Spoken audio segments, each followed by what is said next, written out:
1 has a sister facility, Area 52, and it's a place of secrets of its own. He's driving home about the time I get to Los Angeles and get my cell phone. I said, Bob, he says, where the hell are you? And I said, well, I accidentally got on the wrong airplane. I'm in Los Angeles. So that was the big laugh for about 5 years. John Lear gets on the wrong airplane. Okay, with your ideas, and they're pretty cutting edge, basically. Do your friends agree with you? I don't have any friends. Come on, John. I don't believe you. Friends. You're one of the most charming guys we've come across. My good friend Bob Lazar thinks I'm nuts. So. Does he really? Yeah.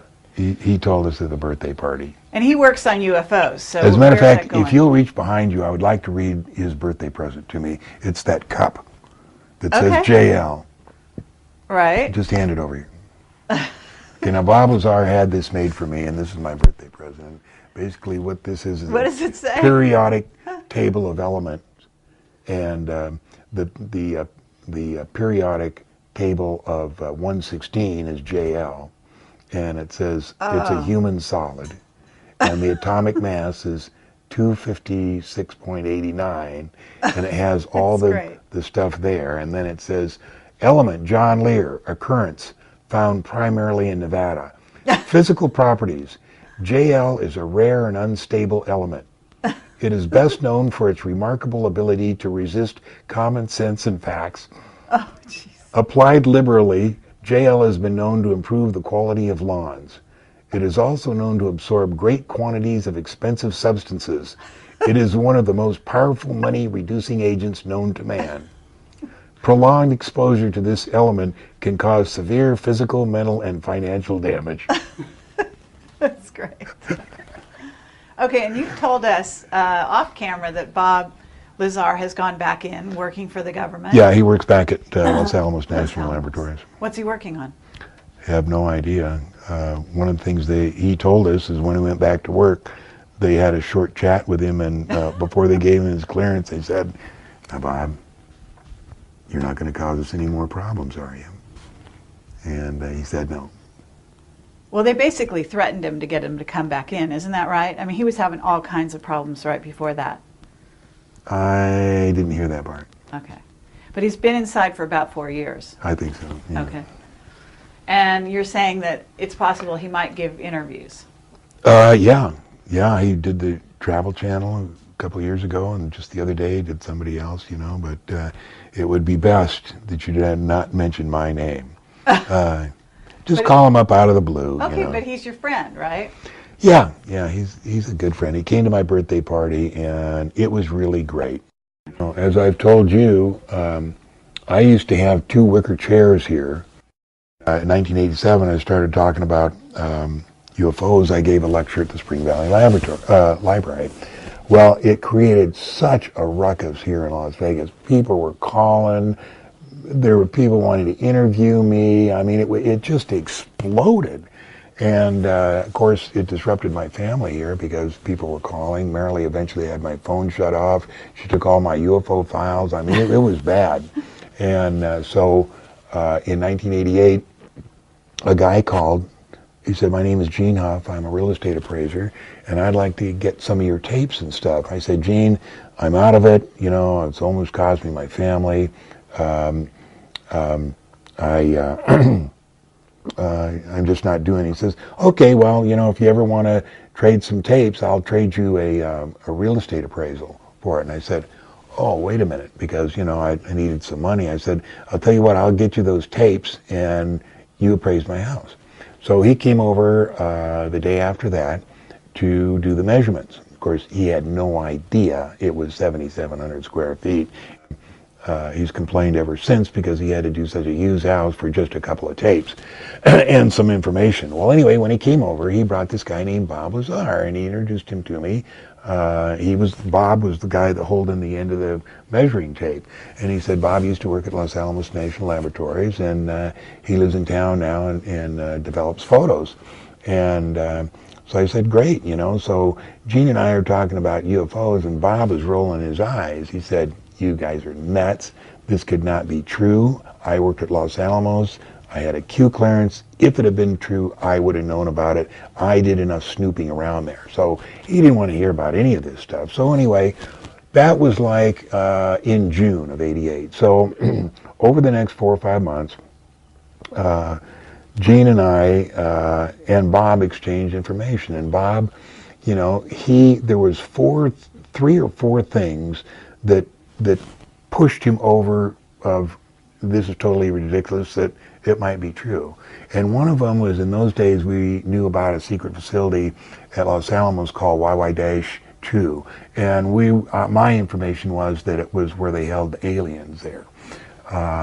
And then there was something else. But anyway, Bob found out, yeah, there was YY-2, and yeah, it was way more classified than he could enter. And there was like 3 or 4 things. And anyway, in November, that was when Bob decided that, well, you know, I think I'll see if I can get a job up at Area 51. So he called Dr. Teller, who he knew from Los Alamos, and I think I was there when Bob talked to him, and Teller said, do you want to work out here at Lawrence Livermore with me, or there in Nevada? And Bob said, I want to work at Groom Lake. And so Teller says, okay, well, let me get back with you. So then Bob had 3 interviews down at EG&G, and he would come up here after each interview. And I remember after the second interview, the first question was, do you know John Lear? And what do you think of John Lear? And Bob said, yeah, I know him, and I think he sticks his nose into places where it doesn't belong. And Bob told me what I didn't tell them was, I also like to stick my nose into places where it doesn't belong. So he got his 3rd interview, and he told us, you know, he aced him because they talked about really technical stuff. And he just laid it out, and he said, I did a good job. Anyway, the next thing I know is December 6th of 1988, Bob sits down, and he says, I saw a disc today. And I'm writing out checks there, you know, and I'm not paying attention. I said, what? He says, I saw a disc today. And a disc? Theirs or ours? And he said, theirs. I said, you went to Groom Lake? And he said, yeah. And I said, what are you doing here? I said, obviously they're going to follow you. Why don't you just, you know, work there for a while and then come and tell us what happened?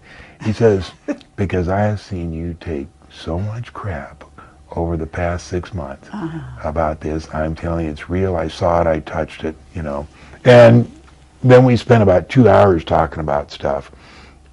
And it was just totally shocking. And okay, and then, but tell us that story. I mean, we got it on the other tape, but it's just so much fun, where he sits down and says, John, you'll never know what it's like. That was January, and he'd been up there 2 or 3 times, or 4 or 5 now, I don't know how many. And I remember January, because it was bitter cold, and I had a short sleeve shirt on like this, and Bob comes in and sits there, and you know, he's just on. He's lit. And he wants to talk about something, and we already knew we shouldn't talk in here. So we went out by the pool, and Marilee's coming this way, and, you know, she said, what are you 2 doing? You know, we're going out, you know, to talk, you know, and she's suspicious of anything anyway, so she doesn't believe that for a second, but she lets us go. So we went out in that little back place by the stable. And I'm looking at him and said, what? He said, John, you will never know what it's like to see your first alien. I said, you saw one? He said, yeah. I said, it couldn't have been a doll, it couldn't have been, no, it was one. And, you know, these days you ask him that question, he says, well, I don't know, could have been a doll, they were doing all these weird stuff. Oh, yeah. But that night, that's exactly what he said. Okay. And I said, how did it happen? He says, well, I was walking down the corridor. He said, I got a guard on each side. And he said, I walked by this door, and there's like a 12-inch window pane, and it has wires through it. And I looked through it, and there's 2 guys in lab coats facing me, and an alien standing up talking to them. Now, did I show you that picture? No, I don't think so. Because he drew it for me. Oh, really? Do you want me to get up? Yeah, absolutely. Yeah. These are a lot of stuff I kept from Bob. For instance, here's how security clearance works. The lowest clearance you can get is top secret. And then above that, there's 28 levels of top secret crypto.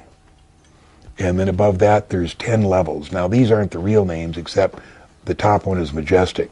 Now, each one of these are compartmentalized, so that you may have top secret crypto 25, but you don't get to know all that information. All you get to know is what you're cleared for. In other words, when you get top secret crypto 25, somebody doesn't come and tell you this is all the stuff that the guys at top secret 25 get to know. It's compartmentalized. So we had this to show that the President of the United States is like top secret crypto 17. He doesn't need to know very much. He's a figurehead. He's told what to do. And right. So he doesn't really need to know all this. The last president, my understanding, the last president that was given any kind of a briefing was President Nixon. Ford knew a little bit. Reagan knew a little bit. Of course, Bush knew something because he was, director of the CIA. That doesn't mean they tell the director of the CIA anything. He's an appointed office, and they hate appointees. So he knew that from other reasons. But anyway, this is how that chart worked. And these are the when Bob decided not to go back to work for the government. We took him into got three regressive hypnosis sessions, and they were Lane Keck. And Lane was supposed to be at my birthday party, and I don't remember why he didn't come. Or maybe he did come. I think he did come. We'll see on that DVD. But he did the regressions for Bob. And what we tried, it was extremely interesting. The first one we didn't get because the tape recorder broke, and Gene Huff has those on notes. But the second one, I have the second one, and that's where we tried to pull the information out of. And I'll tell you what here, later if you want, I have a transcript of the second one, and I'll let you read it because it's extremely interesting. That's great. This is when Bob was telling me how you went forward and backward in time. And okay, I was going to ask you that. So Bob worked on time travel, didn't he? He didn't work on it. He was briefed on it. See, when he went up there, he knew Teller. He must have, and he worked at Los Alamos. I mean, he only knew Teller because he met him that day in front of Los Alamos when Teller was giving the speech, and Bob was on the cover of the Los Alamos Times with his jet car, and he walked up to Dr. Teller and said, "That's who I'm the guy you're reading about." And Dr. Teller said, "Oh, really neat." And they had a little chat. But that's the only place he knew him from. He didn't work with him, but he did work at Los Alamos, and he did listen to Teller talk. So Bob, when he went up to S4, he said, they asked, you have to choose what you want to do. You can't have a little bit of it all.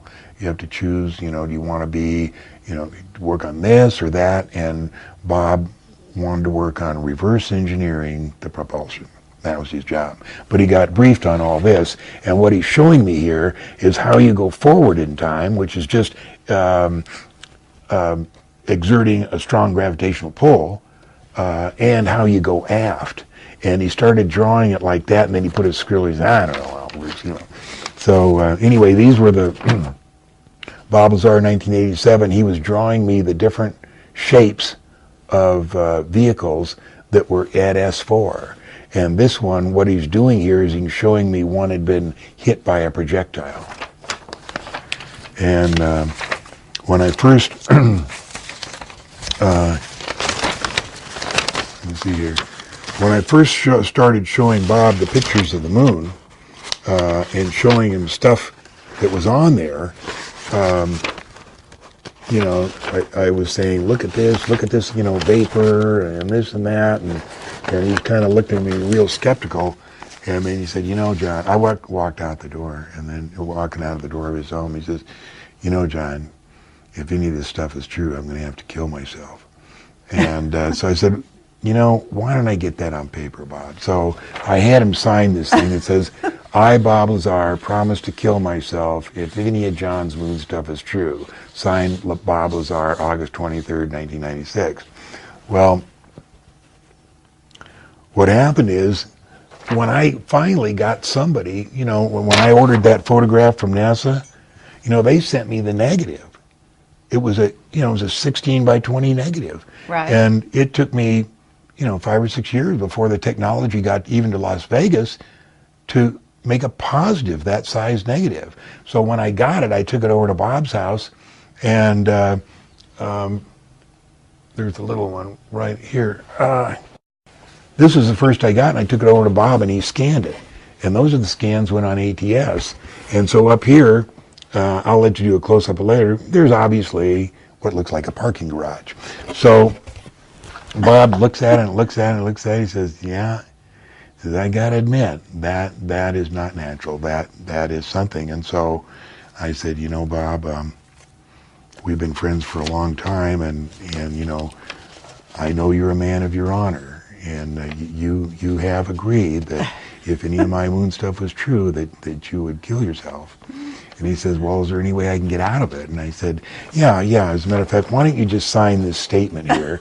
And this is August 5th, 1998. This is 2 years later. It says, I, Bob Lazar, in return for not having to honor my commitment to kill myself, if any of John's moon stuff was true, do freely admit that the object in the crate of Copernicus on the moon, saved as apple crate, is a box which I don't know what is doing there. Signed, Bob Lazar. Now that's the best I could get him to do, but that is really the infamous parking garage on ATS that I show everybody, and people say, no, I don't see a parking garage, but I'll show you the enlargements later. But anyway, these are some more. This is the original drawing he did on how the antimatter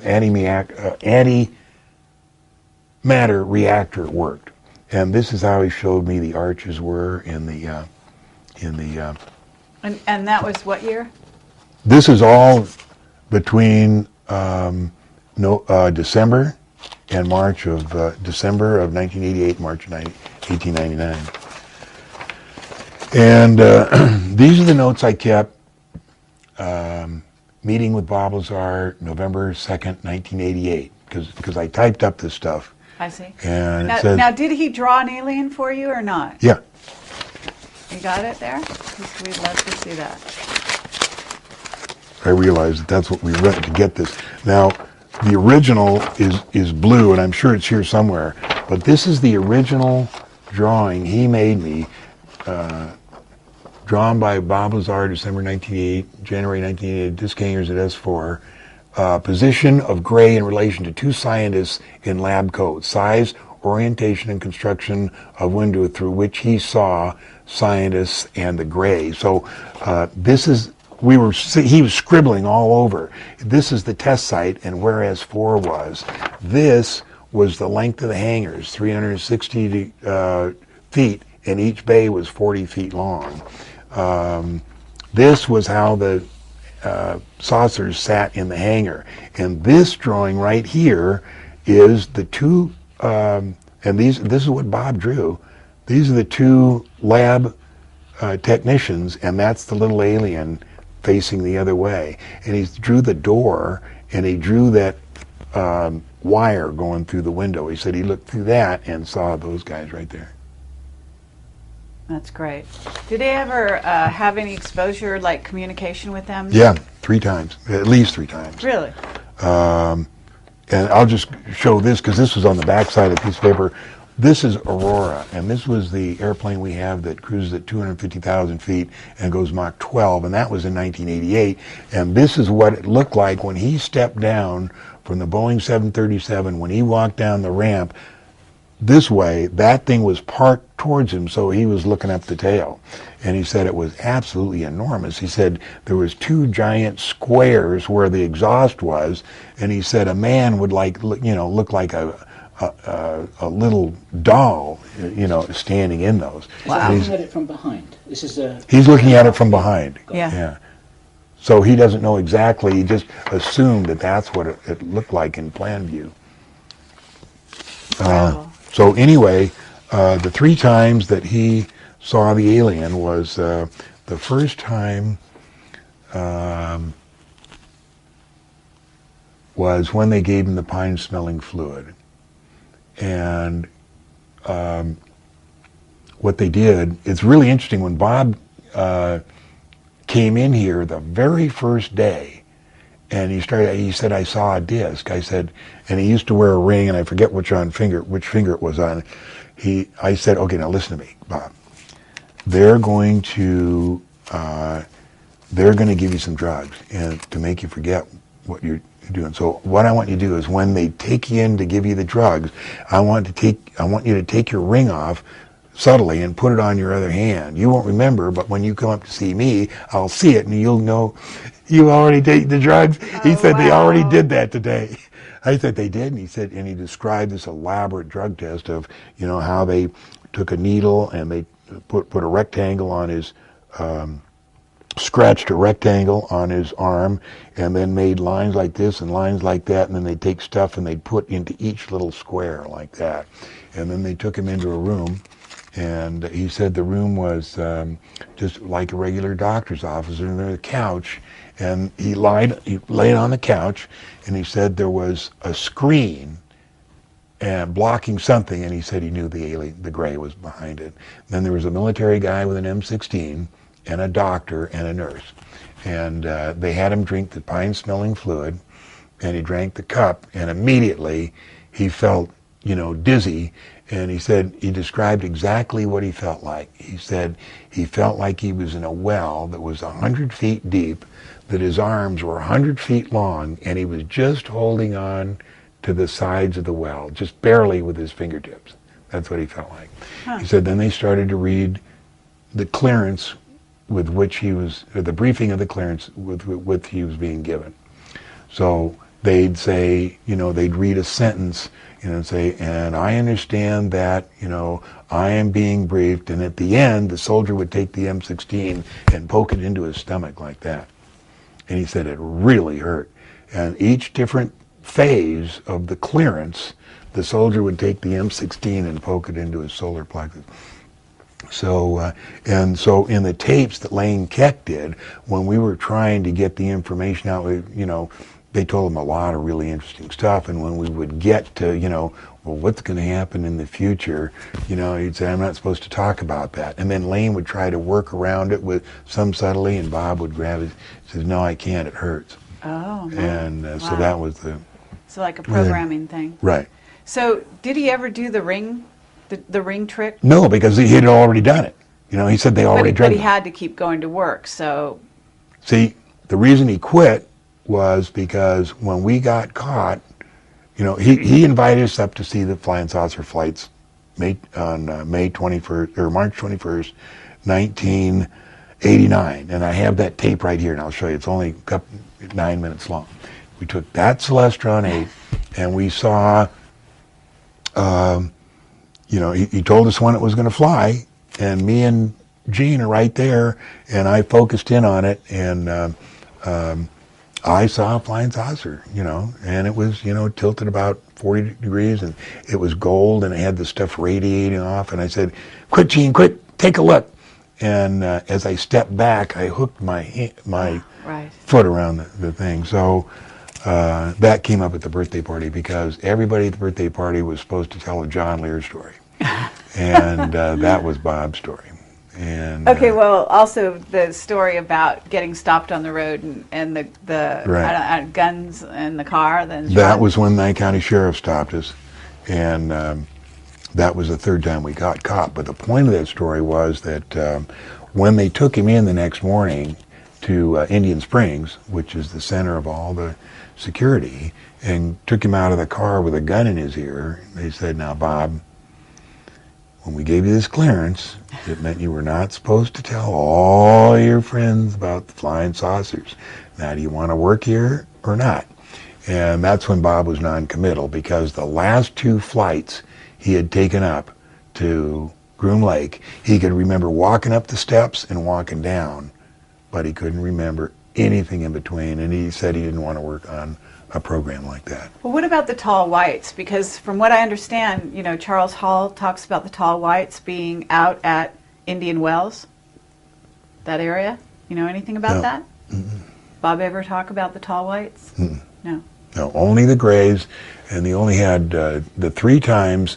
The once was when the pine-smelling fluid, and the once was seeing them in the room. And then once, when George Knapp hired Tavernetti to come up and do the lie detector test, George rented a room at Caesar's Palace, and Bob and Gene Huff got there early, and they knew the room, and so they pulled the door open, and Gene pulled the door open, Bob looked inside, and he turned white and nearly fainted, and he walked over and he sat down in a chair, and Gene says, "What in the heck is the matter with you?" And Bob said, I just had a flashback. He said, I remember talking with the Gray. And what had happened is when they opened the door, the way that Tavernetti had set up there, it wasn't very much light. It was one single table with a chair on one side and a chair on the other side and some equipment there. It triggered this reaction of Bob when he was reading the briefings and the Gray was across from him. And it was such an overwhelming experience of when you first, are in the presence of a Gray, when, you're used to asking a question and then having somebody respond, but when you're talking to an alien, they pick it up from your mind and they're answering before you can get out of your mouth, and it gets confusing. And it was just an overwhelming experience. So that was the other time that Bob had the... Now, do you think he'll go on camera with this stuff? I doubt it, but you never know what he's going to do. Never know what he's going to do. Okay. So let me look through here. This is the page when we were trying to think of the guy he worked with, Castrioloni. But I think we finally determined what the guy's name was, and George Knapp has it, but I don't know what... So is George Knapp working for the agency? No, George Knapp works for Channel 8. Oh, you mean undercover? Yeah. I don't know. George knows a lot of stuff. And he had me on a couple of months ago. And what he was doing was a story on Sandia. Sandia is the most secret, or not the most secret, it's the secret base here that replaced Groom Lake, Area 51. And it's out on the Pilote Mesa. And I got a map of it here. They started building it in 1980 and finished it in 1987. So it's now 20 years old. About 4,000 or 5,000 people work out there. I mean, it's a huge underground base, absolutely enormous. I mean, there's great big cylinders of offices and stuff that go, a mile deep, and then out on the test site, there's a couple of runways with all new hangars there and everything. It's just a massive operation. So when George went up there to film it, and he couldn't find it, but anyway, I'll show you. As a matter of fact, I have it here on DVD. I'll show you the exact thing that we did. I told him that one of the interesting things was that how do we get the people out there? They can't drive out there because it's too far. Can't have that many people on Highway 93 or 95 because we'll be exposing that stuff. We can't put them on the 737s because they're already full now, and we can't put on more airplanes going out there. So what they did is they built a high-speed train that goes from Sandia down to Vegas. And what they did is they put the stops under two of the major hotels so that the guys, it just looked like gamblers or hotel guests walking in there, and they go in there, they open a door, do the card key, and go down to the thing. It was great how they do that. Which hotels, yeah, but I'm not going to say. That's great. So I got to show you. Have you ever taken the train? No. You know where it is. You can, I've been meaning to go down there, but I try to stay out of trouble. Here's the Los Alamos monitor that Dr. Teller was reading when Bob was. Okay, yeah, that's great stuff. Yeah, I have a friend, Jim Goodall, and he said, I'm coming down there, we're going to go up to the test site. And I said, I used to do that stuff, but I'm still alive, so, it's all the same to you. I don't want to do it. Here's 3 things that I wrote down that were important. I came up with the speed of time, and Bob said, I told him what it was, and he said, that's correct, but he said, who cares? And what I said was the speed of time is directly proportional to the amplitude of the gravitational flux. In other words, the speed of time is dependent on gravity. And Bob told me it is theorized that there is one black hole for every galaxy. It's theorized that every black hole has its own galaxy. HIV, the protein code, is on the virus itself. And the recycle time of the gravity amplifiers is 10 milliseconds. Now, the HIV, have we talked about HIV? No, but we can definitely go there. AIDS was invented by a Navy surgeon named R.M. Donner, and when Bob read the read the briefing up at S4, one of the things that impressed him is that in the paper, all the briefings he read were, 50, 100 pages with a blue cover, and they were scattered on this table, and he could take each one. And what it was that as he progressed his clearance, these briefings would, let's say this is one briefing, it would be stapled here. And as his clearance progressed, they would unstaple a few more pages. But anyway, on the briefing of AIDS, and I have the, it's probably in here, because I wrote a whole thing on what he told us. It was developed, to get rid of a certain segment of, or number of human, but it was developed by R.M. Donner, and it has the exact cure for AIDS. And it has to do with the cucumber Trichosanthus curalawi, which is only grown in China. We tried to get it out of China, 3 attempts, but however they know, somebody knows, and each one had been cooked either by a microwave or something as it passed through customs, so it's impossible to get it out. But I'll read you the exact cure and how it works, and if you could... Well, we have a contact right now who says he worked on that, on engineering the AIDS virus in Africa. Possible, but it wasn't in Africa, it was here, and it was released in Africa, but it was developed up at S4. So Bob and I looked for R.M. Donner. We found him. He lived in Santa Fe, and he was retired, and we went to see him several times because Bob then had the contract for the repairing the alpha probes. And what we used to do is we used to drive to Los Alamos from here. It was a 16-hour drive, and Bob had a friend there, and it used to take us like 24 hours to rebuild all these alpha probes. There was like 300 of them. And we'd clean them all up and then rewire them and then put the aluminum tape on them, and then we'd drive back to Las Vegas. What's an alpha probe? They scan for radiation of the people that go in and work in Los Alamos. Oh. And Bob had the contract. So we did that about every 6 weeks. So what we do is we try to, we knew where Donner worked, and we go there and we missed him every time, and then we finally got his home address, and we went to his home, and we could never catch him home. Now, whether he was not answering the door, or whether he was not really there, or whether we didn't really have an address, and I think we did, we never met up with him. Now, when Bob started to make some money on the photo business and the alpha probes, we actually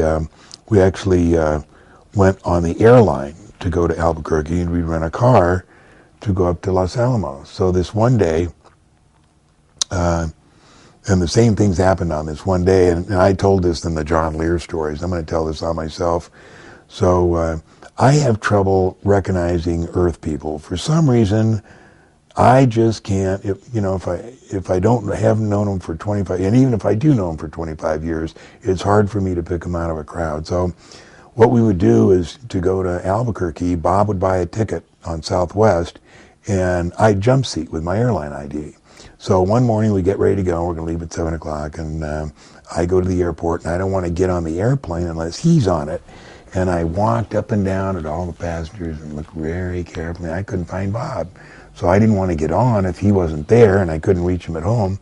So when everybody got on, I asked the flight attendant, I said, hey, I'm a jump seat on, but I want to be sure a friend of mine, could you ask Bob Lazar to ring his call button?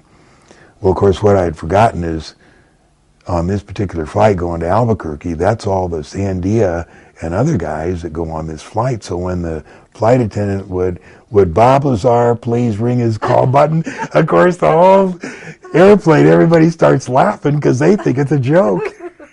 That's great. So anyway, he rang his call button. I realized he's there, so I got in the jump seat and went to Albuquerque. We rented a car, drove up to Los Alamos, and for some reason this day, everything went perfect. I mean, we just slid through that thing in about 8 hours.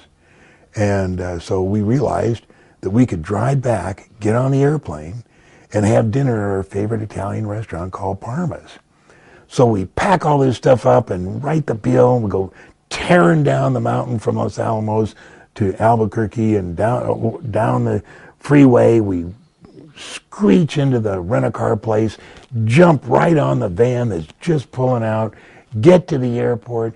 Bob runs up, and gives his ticket. I run up, and sign my, jump seat, run in. They close the door. I run, sit down, and I heard the captain say, welcome to Southwest Airlines 304 on our flight today to Los Angeles. And I realized that I had rung down the wrong gangway and got on the wrong airplane. So meanwhile, Bob is on the airplane waiting for me, and he sees him shut the door, and he can't figure out where I went. So all the way to Las Vegas, he says, well, maybe he got into the cockpit, and I didn't see him. So they get to Las Vegas, and it takes much longer to get to Los Angeles, so I couldn't call him. And he gets to Las Vegas, and he goes up to the cockpit, and I'm not there, and he cannot understand how we could have been so close, and I didn't get on the airplane. So he's driving home about the time I get to Los Angeles and get my cell phone. I said, Bob, he says, where the hell are you? And I said, well, I accidentally got on the wrong airplane. I'm in Los Angeles. So that was the big laugh for about 5 years, that John Lear gets on the wrong airplane. The information that Bob got up at S4 was AIDS is a virus that is protected by the protein coat on the RNA preventing the antibodies, the T4 cells, of the immune system from detecting and eliminating it. The alleged cure for AIDS lies in the excrement of the white fungus that's grown from the Chinese cucumber Trichosanthus curulaui. This excrement, which develops after about 2 or 3 weeks, is separated with hydrazine sulfate in an acidification process which dissolves the protein coat on the RNA and exposes the nucleus of the virus that's detected by the antibodies of the immune system. Regardless of how weak the immune system is, the virus will be destroyed. No more than 20 cc dose per 36-hour period should be administered. No antibiotics should be used during this period. The 20 cc's are metabolized in 36 hours, having dissolved the protein coat on the virus. And I mentioned here, over the last 20 years, I've been party to several attempts to get samples of the Trichosanthus curulaui out of China, but all have met with failure. The last samples having been cooked during departure procedures. Now, the October surprise is in 1980, when Reagan and Bush were running against Carter and Mondale. As you know, the hostages were still in Iran, in Tehran, and then Bush took an airplane to Paris to meet not with the Khomeini, but a representative of the Khomeini, and the deal was if the Khomeini would delay the release of the hostages until Reagan's inauguration, that the Reagan-Bush administration would supply him, the Iranian regime, unlimited guns and ammunition throughout their administration, which would go from 1980 till 1988. My part in that was to deliver those guns and ammunition from Tel Aviv to Tehran. The reason I brought this up is that big sheath of papers over there is the details of who was flying and how they pulled the whole thing off. The way they pulled it off is Bush left Saturday night on a back 111 jet, which only took about 6 or 7 hours to get there. He only spent about 4 or 5 hours in the meeting, and then he was flown back in an SR-71 from a base in France to McGuire Air Force Base. And it only took an hour and 14 minutes. That way he was able to show up for a tennis appointment that he had on Sunday, and that the press would have not known of the lapse in time or the trip. And as it turned out, they were elected, and they supplied these guns and ammunition. And that was, part of the Iran-Contra, but Congress never went back as farther than 1985 to find out when it originally started. And when I moved to Egypt in 1981, that was going to be my job, was to take those arms and ammunition from Israel, from Tel Aviv to Tehran. They were coming into Tel Aviv from Zaragoza, our Air Force base in Spain, and Mossad was handling the whole thing. The reason I never did fly a flight, and the reason was the first airplane in was a Argentinian CL-44, and what they wanted to do was use an old turboprop airplane to be sure everything went fine and there were going to be no problems. And for some reason it got shot down on its way out, and it got shot down over Russia about 40 miles south of Yerevan, and which is well inside Russia. And the Mossad couldn't figure out how the pilots got off course. They were on their way out. They had dropped a load, or already dumped the arms and ammunition off, and they finally figured out that what must have happened is the pilots were intercepted by the Russian MiGs, who knew what was going on and didn't like it. And the pilots thought, well, might as well follow them because we got nothing on board. They can't prove anything. And then as soon as they got them over Russia, just shot their ass down, which was a message to Mossad, hey, we don't want this to go on. So that big sheath of papers, was the history behind the October Surprise. There were 2 books, one Gary Sick and Barbara Honecker, each wrote books about it. Congress went as far as to actually launch an official investigation in 1990, but it was all covered up because, nobody wanted to go back that far or hear any more stories about that thing. But the hostages did spend, October, November, December, an extra 4 months there. So Reagan could be elected. Right.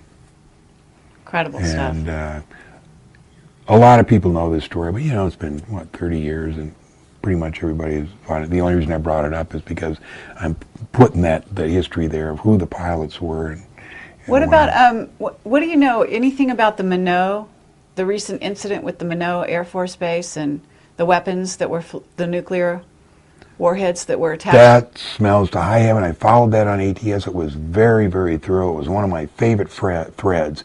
It went on forever, and we had some guys at ATS that really knew what they were talking about, and that was extremely interesting. It had to be Cheney. It couldn't have been anybody else that authorized it, and it was one of the most double-dealing instances I've ever What would seen. you say it was a setup for, though? Why'd they do it? That's the question. Why did they had nuclear weapons already in Europe? Why they need to steal them? And why they need to fly them from, from North Dakota or whatever it was, South Dakota, across the United States? I mean, what was the point? It's crazy. There is no point. Well, there is a point, but I don't know what it is. Oh. But that episode was extremely interesting. I'd sure, one day we'll find out, and we'll say, oh, that's what it was all about. But I don't know. But that was really... It's Minot. Yeah, Minot, North Dakota. That's the French pronunciation. Yeah. We Americans call it Minot here. I see. Okay. I'm kidding you. Okay, so where are we going next, John? What do you have? I don't know. While we're figuring about where we're going next, I just ordered this book. It just accidentally came up there. It's called The Gravitational Force of the Sun by Perry Spalter. It was written in 1993, and basically what it says here, this book is a serious challenge to Newton's law of universal gravitation as presently formulated. And I'm just, this far in it. And basically why that interests me is because Newton did have some ideas about the moon, along with, throughout history, about 36 other people who thought there was gravity on the moon, there was atmosphere, and there was people up there. But each one, the information got gently suppressed. Well, we have bases up there. That's really what no we've been told. question about that. We have bases on Mars. The Secret Astronaut Corps has been visited every planet, most of the planets, and much farther than that. We've been to other solar systems. People, when we talk about other planets, say, "Well, it's too hot in Venus." No, that's bullshit. The sun is an electromagnetic sphere. It's not a nuclear reactor. And it doesn't radiate heat as such.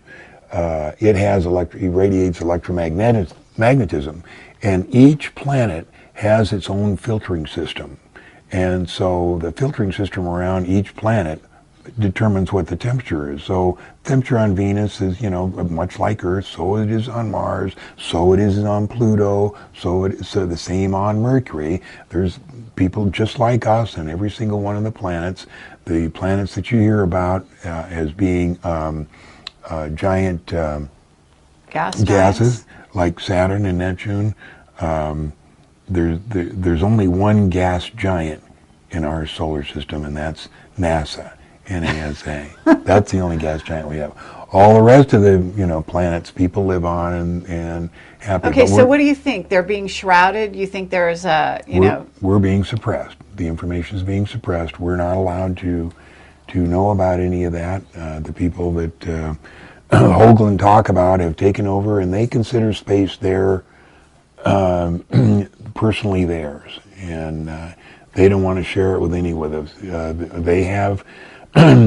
They have technology that we wouldn't have to pay for gas or electricity right this single minute. Right. But they don't want to share it with us. It's only for the elite, and we're not included there. We can go to war and be subjects for weapons and tests and stuff like that, but we are not going to share in that technology. But out there, there's a fantastic universe, fantastic.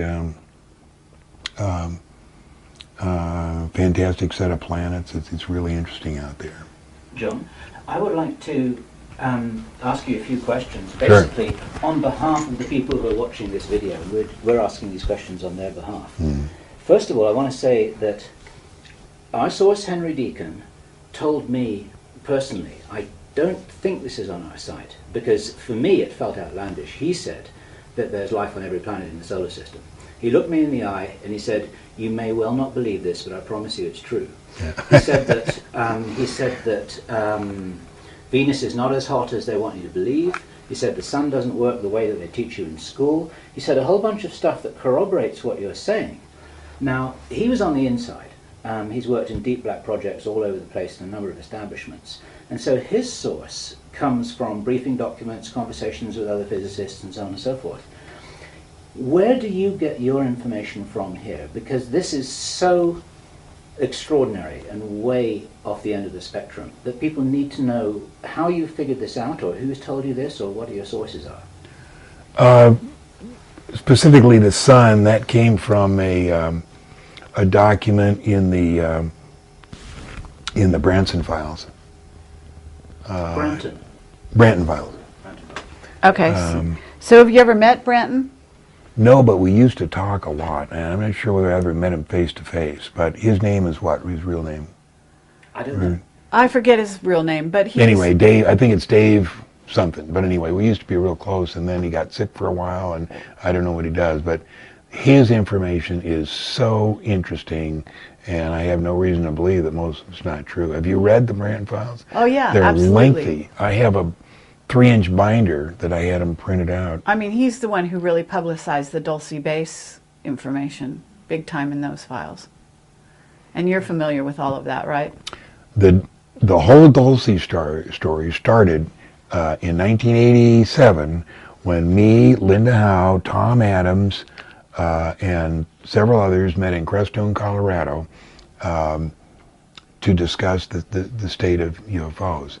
And during that meeting, it was about 3 or 4 days, Tom Adams walked over to me, he said, handed me a note, and it'll turn up eventually, but I don't have it right now. And the note was from him, from who I call Mr. X in Henderson, Nevada, and told him about that he had a friend that worked at an underground base in New Mexico, that the halls went on forever, tile walls, and a little bit of the stuff. And Tom handed me, he says, John, I don't have time to go out there and research this. Would you look into it? And I said, sure.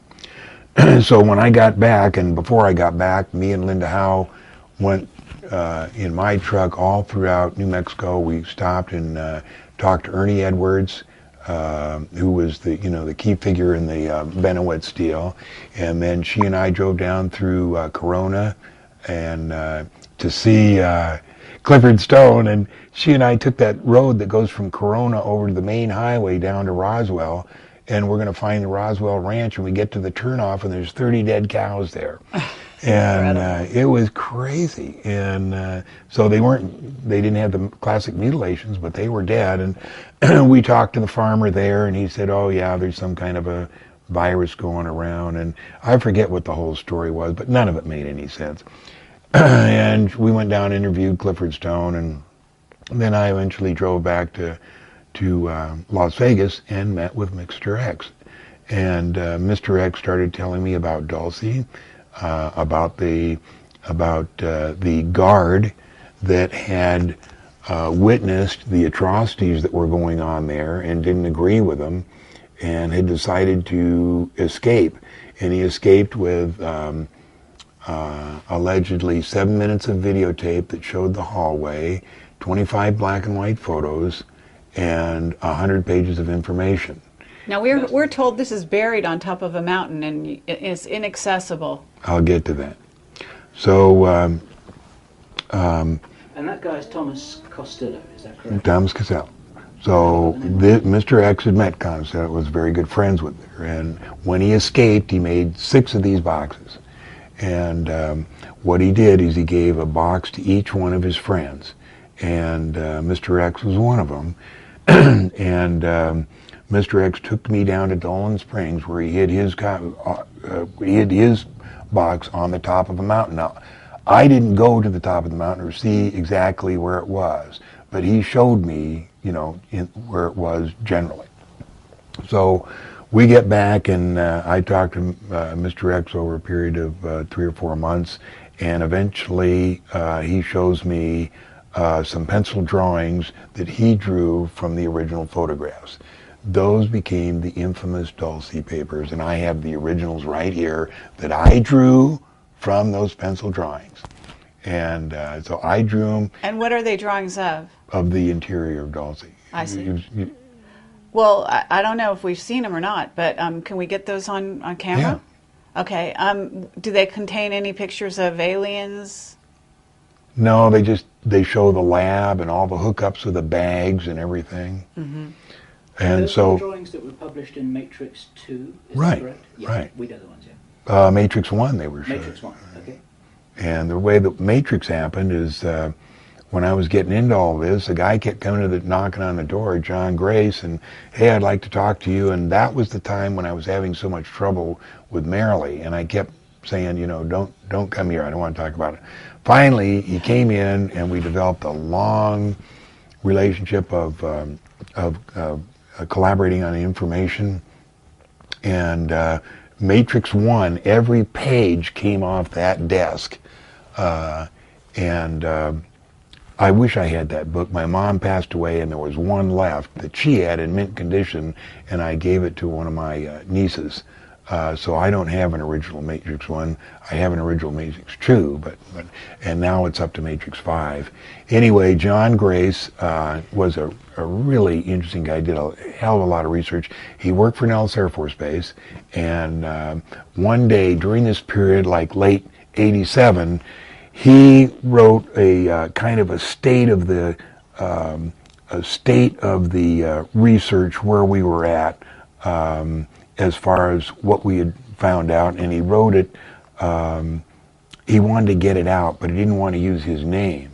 So he wanted to suggest a name, and I said, well, why don't you call it krill, K-R-I-L-L, because the Pentagon dealt with an alien back in 1904 called krill, C-R-L-L-L. And he said, okay, and then he came up with out of the blue, the initials OH. It became the OH krill papers. And we weren't trying to shine anybody on. We were trying to put any false information out. It was just what we thought the state of the art was then, and John wanted to know, and we made up that name. So later it became a full-fledged disaster because Bill Cooper started coming up then, and Bill Cooper and I did several video interviews, and one of them with this PM magazine in Salt Lake City. And during that interview, they asked about the krill papers, and Bill Cooper said he'd seen them in the Navy 20 years prior, when, you know, John Grace and I had dreamed them up like 2 months prior to that.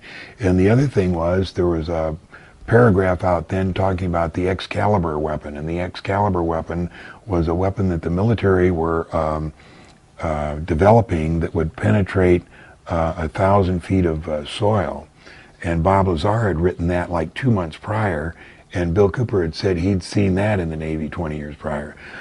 So I took Bill Cooper out in that dining room. I said, what in the hell are you talking about? John Grace and I wrote that krill papers, and Bob Lazar wrote the Excalibur. He said, well, that may be, but I saw him in the Navy. So that's when Bill Cooper and I started to split, because I couldn't understand why he was saying stuff like that. And then it became known as UFO disease. And UFO disease is when you get so popular in the UFO field and you don't have anything new to say, you make it up. Okay, well, let me ask you something, because as far as I know, the Matrix books are written by Val Valerian, who is John Grace, right? Right. Okay, so Matrix 5 talks about Planet X, I'm told. I've got Matrix 5, and I don't remember seeing Planet X referred to in there, but, you know, basically I was just told that it reminded, I guess, that it talks about Planet X. I mean, it certainly talks about everything in there. But, and you say Planet X is a complete fallacy, so are you still in touch with John Grace? Do you know why he says it's true? No, I don't know. John Grace, you know, I ordered Matrix 5, and I read the first 30 pages, and I couldn't get any further, so there may be a Planet X, there may be a Nibiru, but it's not going to destroy Earth in 2012. Okay. Huh. What about meteors, you know, aimed at this planet that are heading in? We'll be protected. You don't have to worry and about how, that. And what, by what? The guys who take care of us. Which is, are you talking aliens? You're talking aliens. HARP? Yeah. Are you talking? Do we have any idea which aliens are protecting us, or do you? Probably the Greys. The Greys are responsible for what we call the physical body, which Bob read up at the test site, are the containers. They refer to it as containers. That's their job. They see that everything goes okay, and the container contains the souls. The Greys can change souls from body to body, but their responsibility is not the soul. That's somebody else, and I don't know who that person is. The Greys are just here responsible for the containers. That's why there would never, unless it was unless extremely unusual circumstances, would a meteor ever hit the Earth. There'd be no catastrophe like that. Let's keep that thought, and I'm going to have something to eat here. Thank you, darling. That was really great.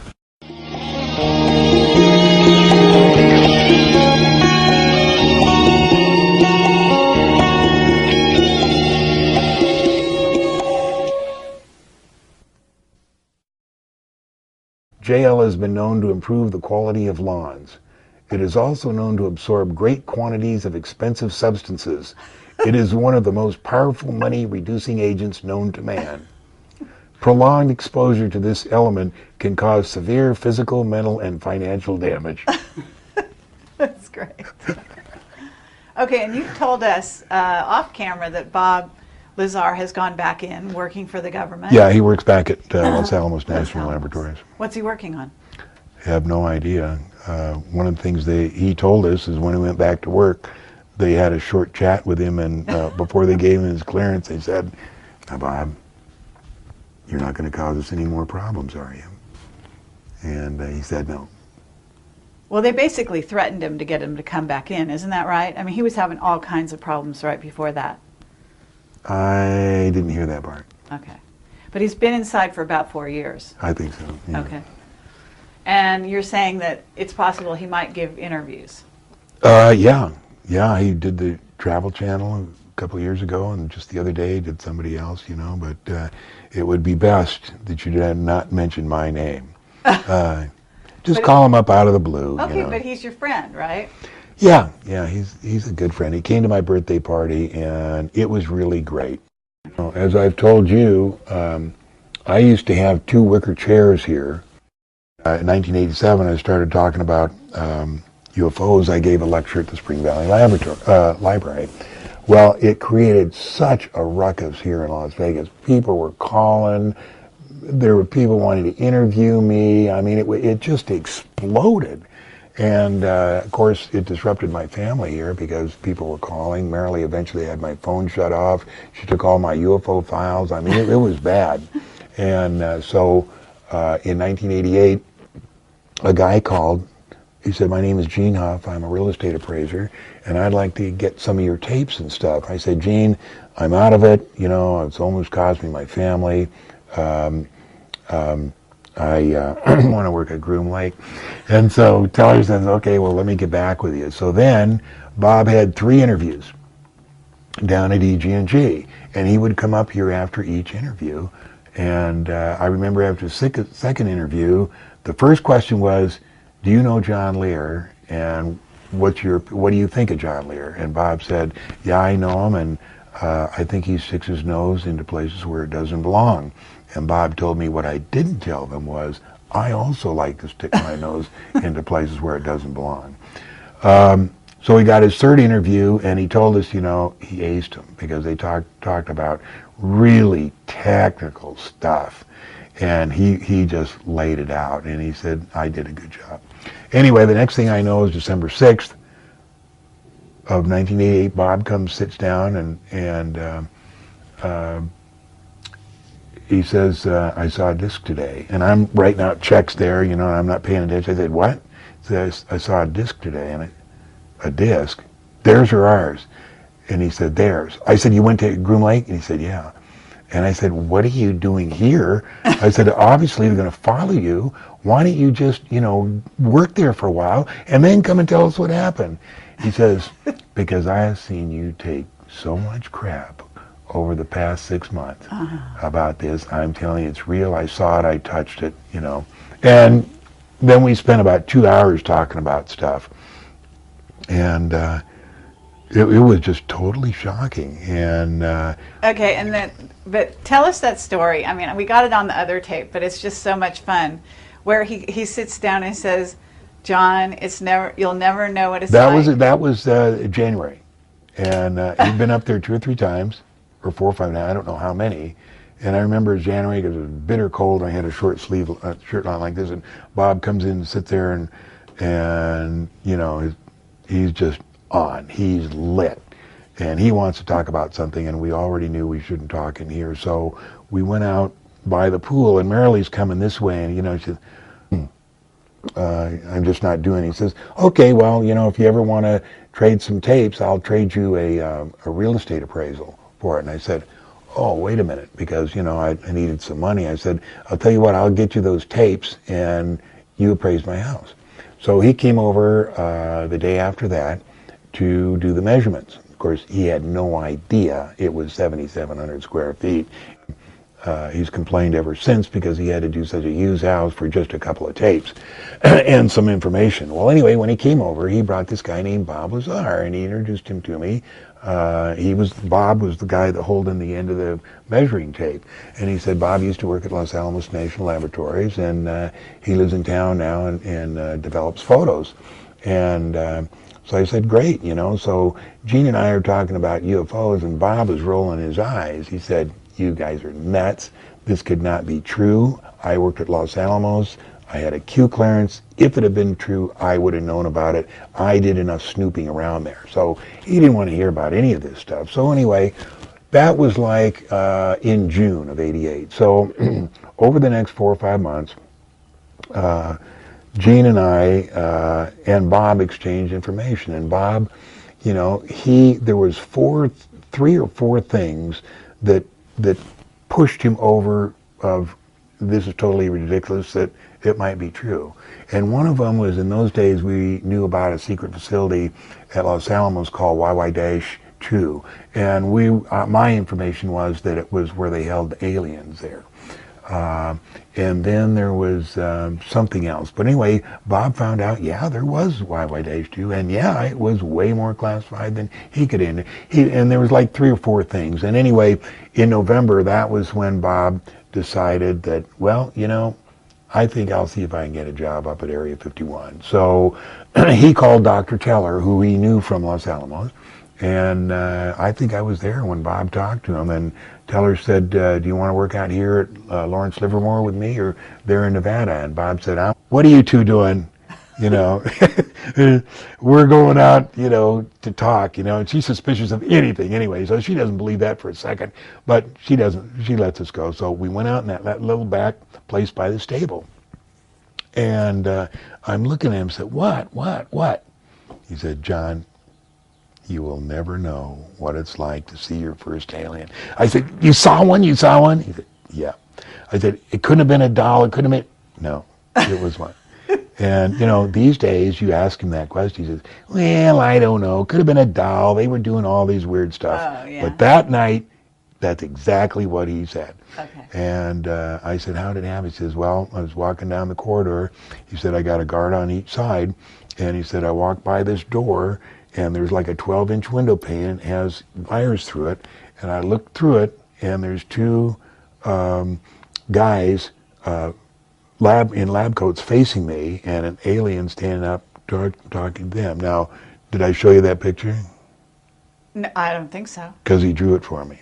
Oh, really? Do you want me to get up? Yeah, absolutely. Yeah. These are a lot of stuff I kept from Bob. For instance, here's how security clearance works. The lowest clearance you can get is top secret. And then above that, there's 28 levels of top secret crypto. And then above that, there's 10 levels. Now, these aren't the real names, except the top one is Majestic. Now, each one of these are compartmentalized, so that you may have top secret crypto 25, but you don't get to know all that information. All you get to know is what you're cleared for. In other words, when you get top secret crypto 25, somebody doesn't come and tell you, this is all the stuff that the guys at top secret 25 get to know. It's compartmentalized. So we had this to show that the President of the United States is like top secret crypto 17. He doesn't need to know very much. He's a figurehead. He's told what to do. And right. So he doesn't really need to know all this. The last president, my understanding, the last president that was given any kind of a briefing,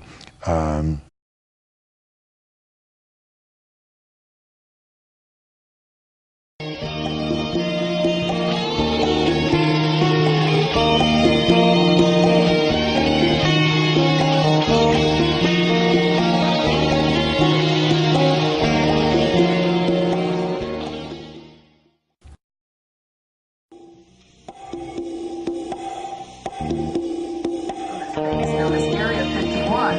Turns out Area 51 has a sister facility, Area 52, and it's a place of secrets of its own. he's driving home about the time I get to Los Angeles and get my cell phone. I said, Bob, he says, where the hell are you? And I said, well, I accidentally got on the wrong airplane. I'm in Los Angeles. So that was the big laugh for about 5 years. That John Lear gets on the wrong airplane. Okay, with your ideas, and they're pretty cutting edge, basically. Do your friends agree with you? I don't have any friends. Come on, John. I don't believe you. Friends. You're one of the most charming guys we've come across. My good friend Bob Lazar thinks I'm nuts. So. Does he really? Yeah. He told us at the birthday party. And he works on UFOs. So as a matter of where's fact, that going? if you'll reach behind you, I would like to read his birthday present to me. It's that cup that says JL. Right. Just hand it over here. Okay, now Bob Lazar had this made for me, and this is my birthday present. Basically what this is what does it say? Periodic table of elements, and the periodic table of 116 is JL, and it says it's a human solid, and the atomic mass is 256.89, and it has all the stuff there, and then it says element John Lear, occurrence found primarily in Nevada. Physical properties, JL is a rare and unstable element.